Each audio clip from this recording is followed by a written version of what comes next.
Yeah, I was thinking about this in terms of sort of liberalism as the new religion. Subway is closed. Holy shit. Yep, that is a case that's been taken out from the back.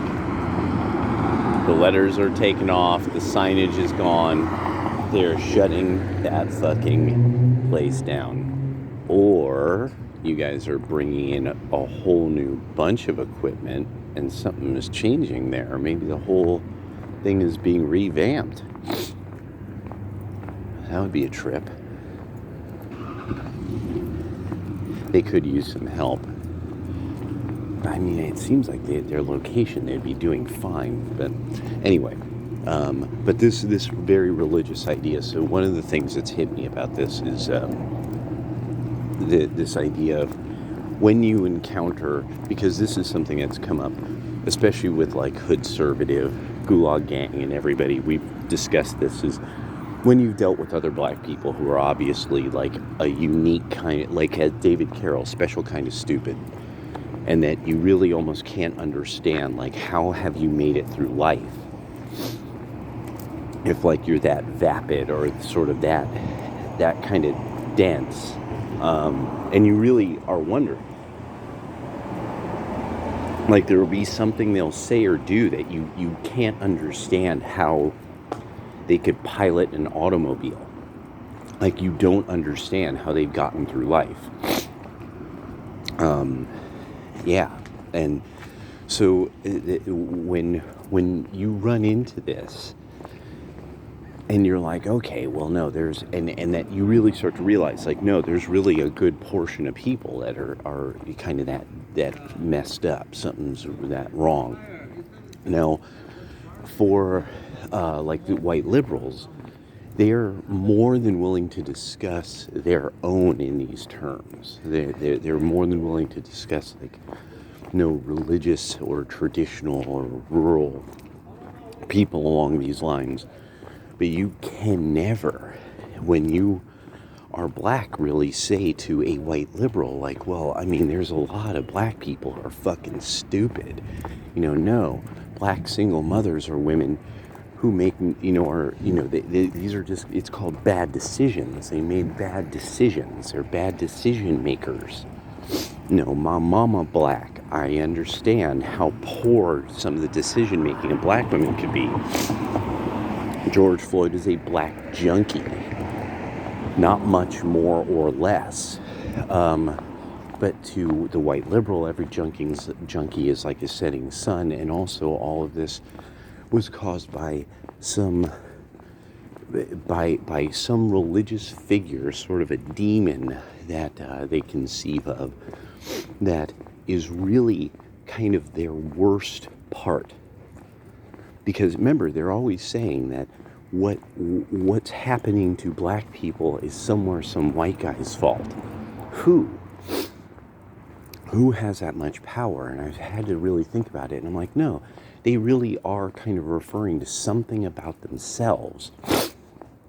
They're trying to confront the liberals in particular, and it's because of their education, their way of thinking of themselves as superior. If they're superior to other whites, they must have more ability to affect the world. They see the world around them. They see that it has yielded to what they like.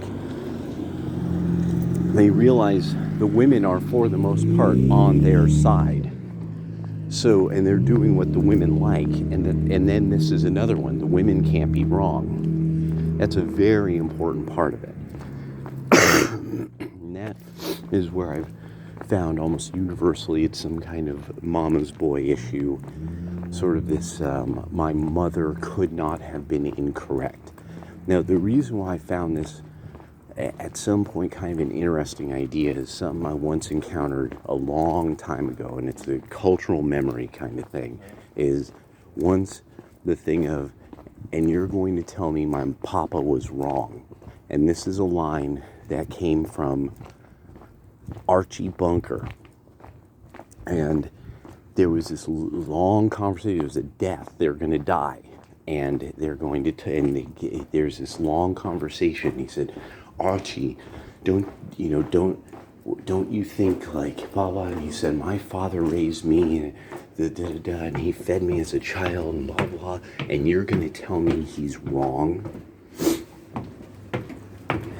And it was a major confrontation between two generations and two worldviews.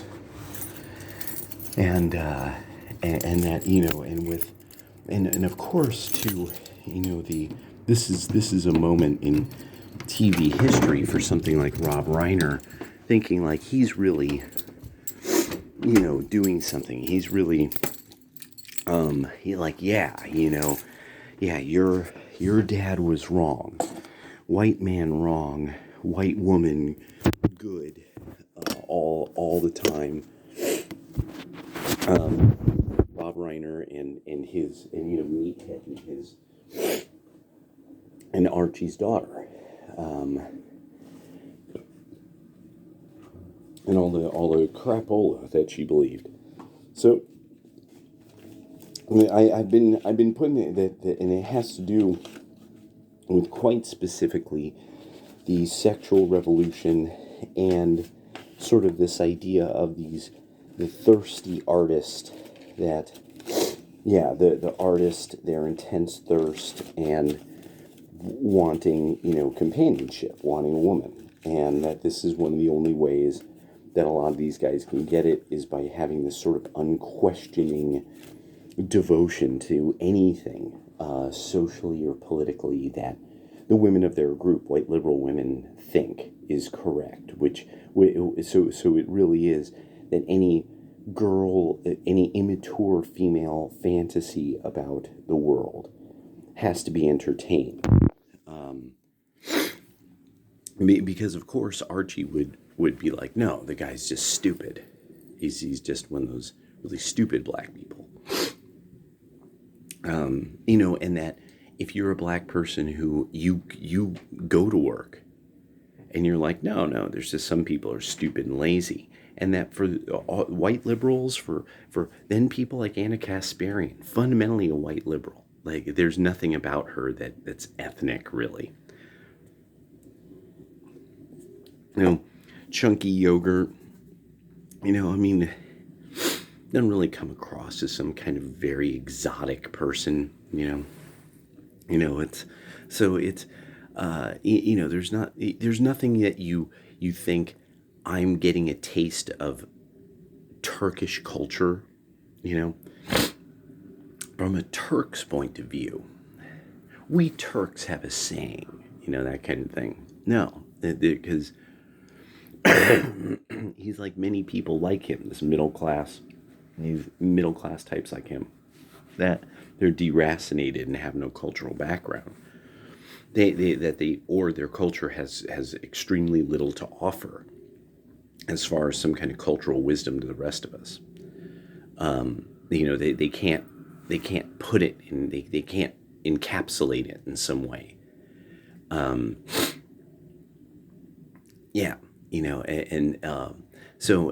It's just, these are just some thoughts that were going through my mind, but it's definitely, that a big part of this is the infallibility of women because they want to have sex with them, period. That liberal men don't really have sort of quite a true respect for women's intellect.